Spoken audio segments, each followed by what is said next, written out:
Merci, Madame la Présidente. Simplement quelques mots en complément. Bon, ce débat est sain, mais je partage effectivement les interrogations quant à la non prise en compte d'un certain nombre d'éléments très factuels évoqués par le président du Conseil exécutif, puisque quand on parle notamment des chiffres évoqués, ça veut dire qu'on parle d'une augmentation de 600%.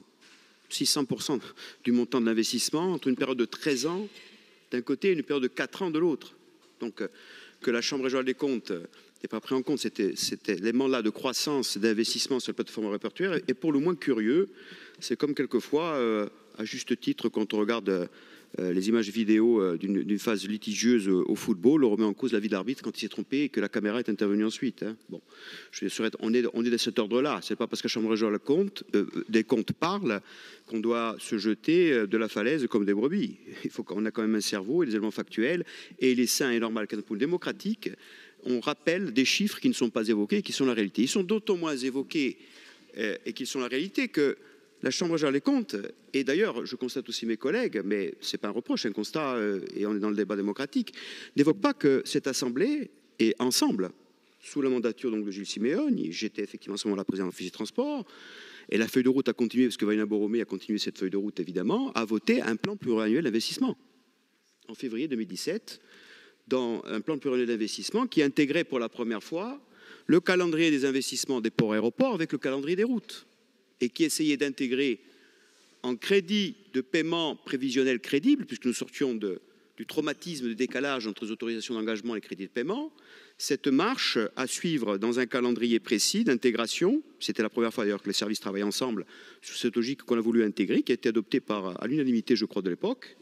Cette capacité à cadencer, et ce qui fait, je regrette que mon collègue soit parti, qui fait qu'effectivement nous avons choisi les priorités.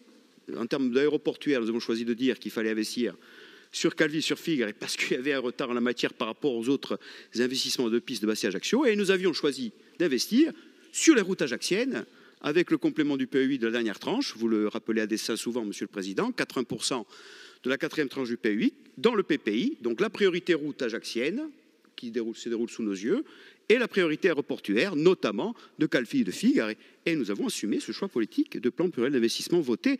Je serais tenté de dire que nous l'avons, encore une fois, assumé ensemble, parce que tout le monde a voté. Donc c'est un petit rappel quand même factuel important, parce que ce sont des choix politiques qui courent.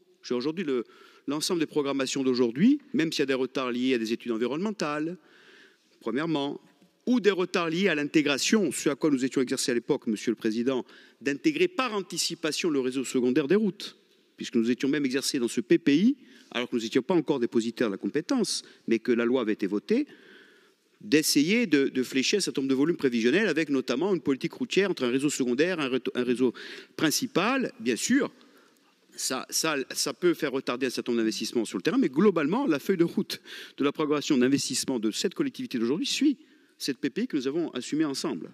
Donc ça, je note aussi que la Chambre régionale des comptes ne le note pas, cette délibération qui est pourtant une délibération centrale de cette collectivité. C'est assez curieux.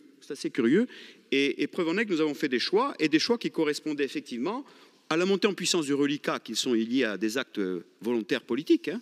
Nous avons voulu faire ces reliquats, puisque ensemble, ce sont des choix de gestion qui ont été bénéfiques à un moment donné. Certes, depuis est arrivé l'aléa issu de l'histoire passée, et non pas de ces mandatures, de la Corsica-Ferries, donc issu des périodes 2007-2010. Et si je faisais un petit peu la différence entre l'absence de reliquat aujourd'hui de la DCT et le déficit de l'Office des Transports des années 2010, dans un des cas, ce sont des facteurs externes qui le créent, carburant et réglementation environnementale posée par la loi.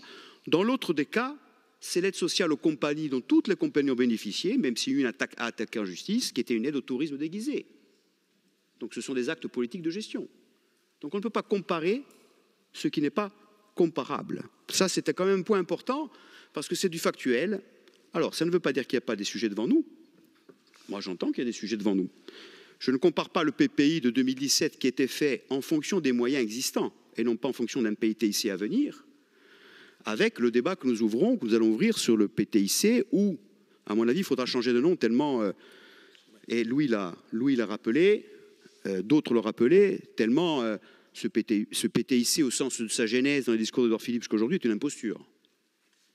Imposture en gouvernance, imposture en taux d'intervention, imposture en capacité démocratique de choix par rapport à des priorités qui n'en sont pas, puisqu'on veut faire plaisir à tout le monde. Bon, voilà, je pense qu'il faut quand même arriver à un moment donné, tous ensemble, à clôturer cette phase qui est, je dirais, de mauvais passage, lié y compris à des comportements préfectoraux que je ne nommerai pas, mais je n'en pense pas moins, d'accord, pour passer à justement un vrai débat sérieux. Un vrai débat sérieux, c'est un vrai plan de rattrapage. Alors, je ne partage pas totalement l'idée, mais je pense que je ne suis pas le seul ici, de dire que si on va faire des grands choix prioritaires, et nous sommes d'accord, parce que je ne peux pas avoir dit ce que j'ai dit sur le PPI de 2017 et ne pas assumer qu'il faut en faire demain, que les grands choix soient, que l'Assemblée soit dépossédée de ces grands choix. Moi, je ne perçois pas effectivement que l'État choisisse à notre place, en tant qu'élu du peuple, c'est le principe même de l'autonomie, de la responsabilité, les grands choix dans l'eau, dans les routes, dans le ferroviaire. Donc, c'est-à-dire que là, on a un vrai débat politique. Soit on considère, avec l'État, que c'est un plan de rattrapage, dans une transfert là-dessus, soit on considère que pour partie, l'État est partenaire, mais ça veut dire que sur le plan du pacte budgétaire et fiscal, on va plus loin pour les ressources propres de la collectivité qui lui permet d'assumer un rythme d'investissement de fonctionnement de par elle-même en maîtrise d'ouvrage plus fort qu'aujourd'hui, avec des moyens et des recettes supérieures. Ça, c'est un débat politique qu'il faut avoir sérieusement.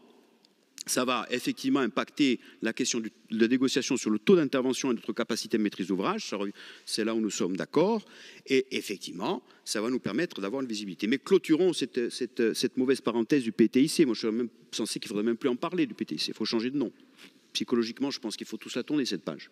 Voilà. Il faut parler d'autre chose. Parlons, admettons un plan ensemble. Faisons un premier acte de convergence en lui donnant un nom qui soit commun. Ça permettra de dire on clôture cette phase des 3-4 ans qui était chaotique des relations à l'État et qui se chevauche avec la nouvelle annonce du président de la République pour essayer de rentrer dans quelque chose de sérieux là où ça n'était pas. Quant au reste, sur le service public, je rejoins les propos de Louis Pozzo-di-Bord. Je pense qu'il faut être clair. Quand la Chambre générale des comptes dit que c'est le tarif résident qui altère la DCT, c'est regarder le doigt et pas la lune. Il faut avoir un débat sur le cœur de ce que c'est un service public.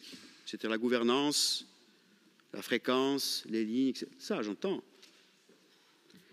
Mais que l'on puisse dire que ce n'est pas ce qu'on a fait fort le tarif résident, c'est que le principe même du cœur d'un service public de continuité territoriale soit la cause de creuser là c'est une bifurcation intellectuelle qui était très sujette à caution, et je m'arrêterai là. Voilà.